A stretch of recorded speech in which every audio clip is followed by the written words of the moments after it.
صباح الخير عليكم متابعينا كلكم وين ما كنتوا، ان شاء الله تكونون بخير وصحة. اليوم رجعت لكم فيديو جديد. هذا الفيديو اليوم ما راح يكون ان شاء الله عن الاكل. راح اسوي فطاير بسيطة للعصر للفطور، اي شيء يعجبكم. سفرات سريعة، فطاير لحم. وبعدها ان شاء الله راح اخذكم ان شاء الله جولة. راح اشتري شغلات، اشتري شوية منتجات من الكوسماتيك. فهسه اسوي الفطاير حتى للعصر، حتى الواحد يقدر يتغدى بيها اذا مستعجل. هذه سويت بصراحة اول شيء، اول كم قطعة سويتها خليتها مثل ما تشوفوها بالصينية. الحشوة ادي لحم، طماطة، فلفل، بصل، هذه هم سويتها جاهزة. وعندي عجينة ال10 دقائق او تريدون تقولون مع ربع ساعة، عجينة سريعة لكل انواع الفطاير وكلش طيبة. وهذه فتحتها تقريبا طلعت كيلو، العفو كيلو ونص سويت، وطلعت 3 شنق عندي. سويت اول واحدة الشنق وهاي الثانية فتحتها. هذه قدامكم طريقة سهلة كلش. هاي مثل ما تشوفون اسويها مثل الكرواسون، بس الكرواسون ماكو ناس يحشوا جبن، مثل ما يعجبكم الحشوة، مثل ما انتو تريدوها. يعني اخليه لحم طبعا مو وايد، خلون شويه على قد حتى تجي بايدكم بسهوله تنلف. تحاولون هنا تسدون الاطراف. انا هذا الشكل عجبني. اكو ناس تسويها مثل كليشه البرم، اكو هوايه اشكال تحاولون تسدوها منها ومنها حتى لا يطلع اللحم وتتخلى. هذه سريعه جدا الطريقه، ومثل ما قلت اكو هوايه اشكال واكو هوايه حتى اكو ناس بالقوالب تستخدم مثل ما يعجبها. والقوالب هم عندنا مثلا قوالب اكو مال خاصه مال بورك، مال سمبوسه. هاي شوي هنا زياده راح اقصها، وهذه راح اصفطها. اخر شيء حتى لا انسى انه تقدرون مثلا يا بيض تخلون على الوجه، يا بيض. بالمناسبة أنا دائما أخلي على هاي الشغلات، أحاول قدر الإمكان من أطرق البيضة شوية حليب وشوية هيل. هذه من هنا زيادة طلعت شوية سويتها كبار. شوية حليب وشوية هيل هم يوخر الزفرة. ما تصير أي شيء على يعني فطائر نخليها يوخر الزفرة، ما يصير طعم. يعني ورا ما تستوي من إن شاء الله تاكلوها ألف عافية، ما راح تكون هواية زفارة بيها. وهاي بنات كانت متابعينا النتيجة النهائية للفطاير.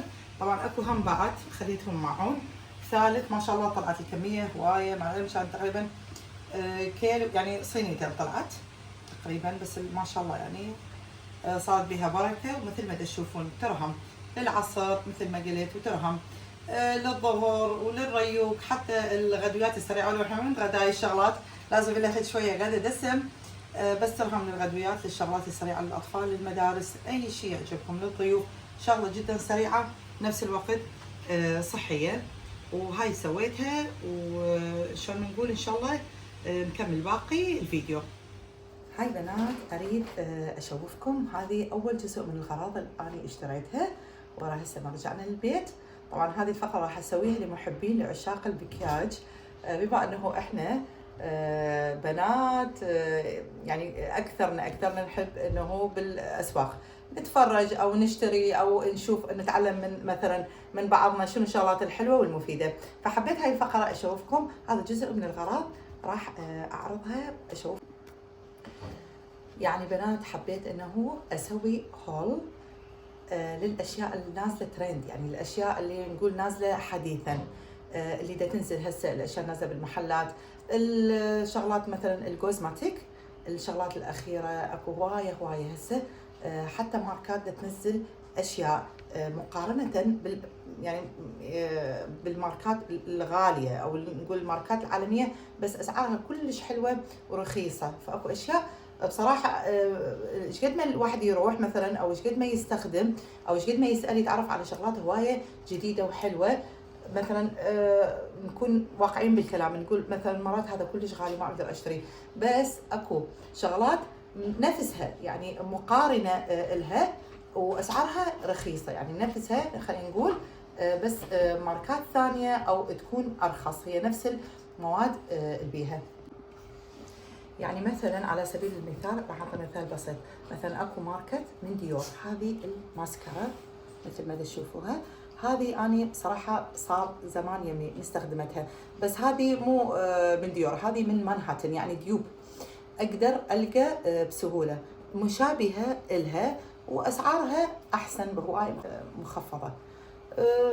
هيك شيء يعني اكو هاي مثلا يقول هذا غالي مثل ما قلت انه ماركات او شويه غالي اسعارها، فينتظرون من يصير خصم عليها سيل، بس بنفس الوقت اكو مشابهه ديوب الها نقدر نشتريها مثلا من مانهاتن. هذه بصراحه دائما استخدمها كلش تعجبني، يعني حقيقه اقول يمكن قد اشتريتها ب 10 تقريبا 12 يورو هيك شيء، بس كلش حلوه فعلا. عفوا للرموش كلش لا تلزق وتبقى فترة طويلة، يعني لا تنزل مثلا على العين أو على الكحل، فكلش حلوة هذه الماسكارا. وهاي بنات متابعينا حبايبي، خلينا نبدي كافي حكيت على الماسكارا، راح ابدي شواختكم، راح ابدي هسه الغراض مثل ما قلت. اول جزء منها راح اشوفكم شو اشتريت.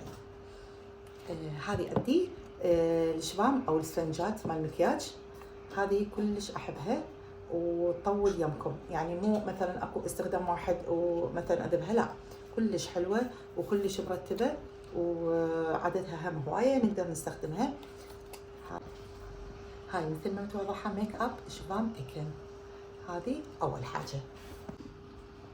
هذا عندنا هاي ثاني شغله اللي هو التافت، شو اسمه هذا؟ جليتوم كريمه.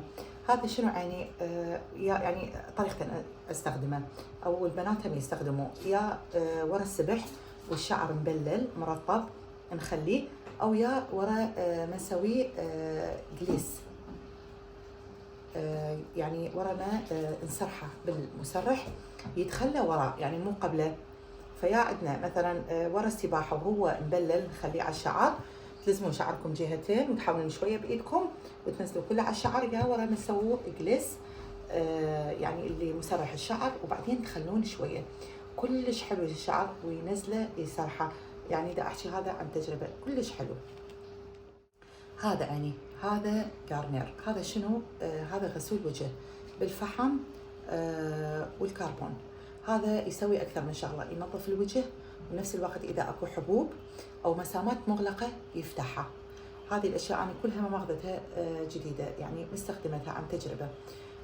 منتجات طبعا راح اقول اسم المحل اللي الروزمان، كلش احبه، ودي امها بنفس الوقت تكون موجوده بهذه المحلات الاثنين. هذه المنتجات كلش حلوه وكلش يعني استخداماتها عن يعني تجربه، يعني بها فوائد ونتيجتها كلش حلوه.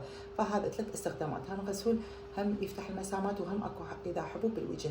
هذا طبعا يتخلى وينغسل، يعني يتخلى دقيقه 3 دقائق على الوجه، مو ماسك لا، فقط يتخلى ينمسح على الوجه ووراها ينغسل، يعني الوجه بالصابون. هاي هم عندنا.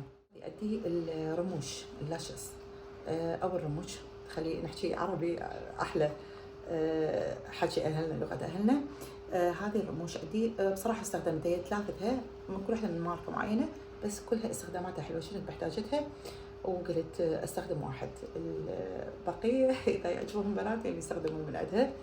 فاخذت هاي 3 الماركات، هذه مثل ما تشوفون، بس ان شاء الله تطلع قدامكم واضحه. هذه الاثنين وهذا الثالث.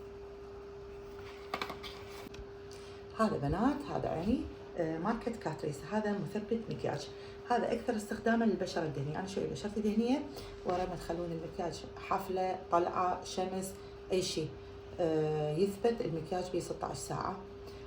كلش حلو وكلش هم يعني مرتب للبشره، يرتبها بشكل كلش حلو. هذا هم اخذته. وهذا عندنا ماركة كاتريس سان جلو، هذا تقريبا شغله نفس شغل الكونتور، نفس الاماكن اللي نستخدمها للكونتور الخلي على الوجه، هذا هم يتخلى، هذا هم كلش حلو بصراحه. يطلع الوجه يعني تقريبا شلون اقول لكم اياها، ما راح اقول، ما راح ابالغ بالكلام انه مثل يطلع وكانه مكياج الممثلات، بس حلو يعني مقارب له، يعني للي شو ما يقولون ماخذ ايده على المكياج الوجه كلش هم يرتب ويطلع الوجه كلش حلو. هذا عندنا، هذا استخداماته حلوه هم كلش. طبعا هي صغيره كلش، هذه سمبلات تاخذها. هذا ورا الشامبو، ورا الشامبو دقيقه واحده ارغان اول. نفس الوقت يعني هو زيت يدخل على الشعر ورا الشامبو، وهم دقيقه واحده يعني كلش دقيقتين وينغسل. هذا اكثر شيء وقت يستخدم بصراحه اللي يحبون مثلا شعرهم طويل يبقى فريش، يعني اكثر شيء مثلا اذا راحوا يعني مسبح سباحه او رياضه وراها يطلعون يغسلون شعرهم، يقدر الواحد هذا هم يستخدمه كلش حلو، ونفس الوقت يخلي الشعر بريحه طيبه، يعني مثل ما يقولون شعور بالانتعاش. هذا عندي عيني اسنس، ماركة اسنس. هذا ايلاينر، هذا البراون جوزي وهذا الاسود. طبعا اسعارهم مو غاليه، يعني هذا ما اخذته يمكن 3 يورو على ما اظن، لانه اخذت اغراض هوايه بصراحه، بس على اكثر هذا 3 يورو اخذته، فعجبني هذا اللون الجوزي والاسود. انا احب الايلاينر هوايه استخدمه. واخذت هذا هم ماركة اسنس، هذا ووتر بروف يعني ضد المي. دقيقة وياي خلي هذه اخليها حتى اوضحها اكثر لكم. هذا هم ووتر بروف ضد الماء، هم كلش حلو، يعني هم شو ما يقولون نوعيته كلش مرتبة. وهذا عندي الليب لاينر، هذا هم كلش احب هاي الدرجة. طبعا براون يعني جوزي، بس جوزي فاتح. هذا ايش قد رقمنا حبايباتي شنو قلبوشاتي؟ 59 جي. هذا 59 جي، واكو 97 اف. طبعا هذه يعني صار مقارنه بيناتها، اكو ناس تحب هاي الدرجه وناس تحب دي الدرجه.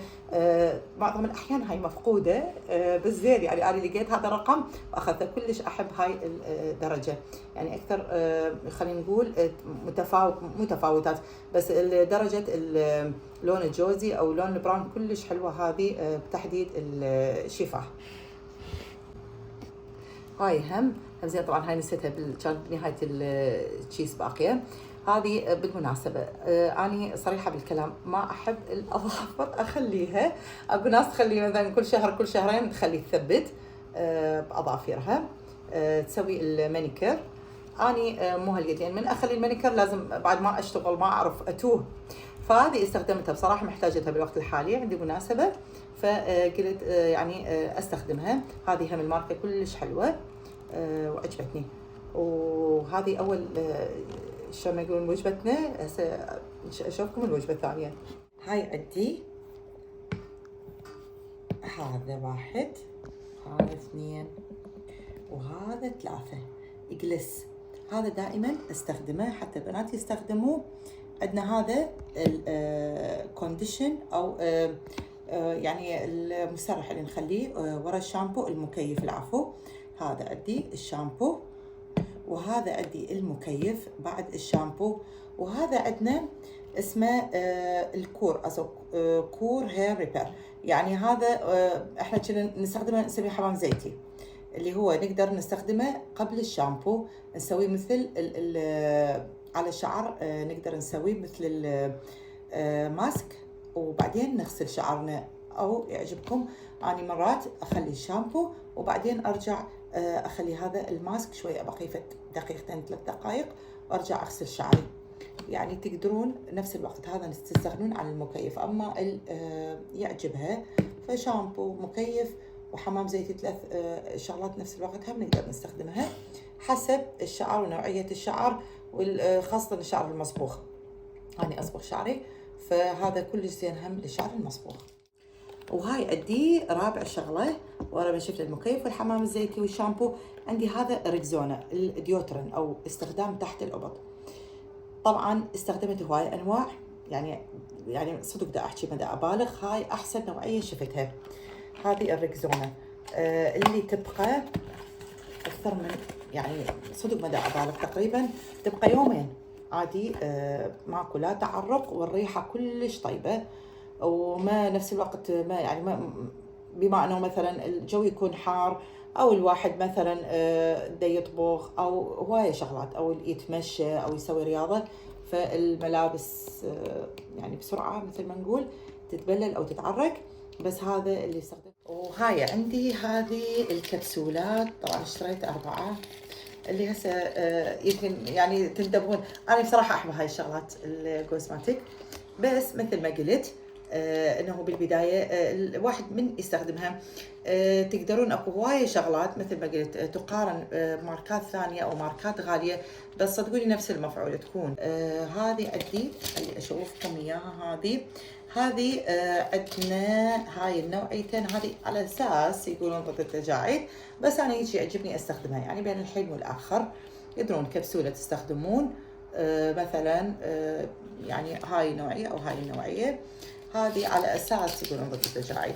هذه عندنا هذه الفيتامين سي، فيتامين سي عندي، وهذا الهايدرو، هذا على اساس انه يخلي الوجه به رطوبه اكثر، يعني الانتعاش هيك شيء. بس انا احبها، ما اعرف استخدم هاي الشغلات، ما مفيده للبشره، وبما انه احنا الجو هنا نعيش الفصول الاربعه في يوم واحد. وهاي اخر شغله اشتريتها، هذه مزيل صبغ الاظافر، هذا هم ما احب ريحه الاسيتون، تسوي شويه تحسس عندي الزايده.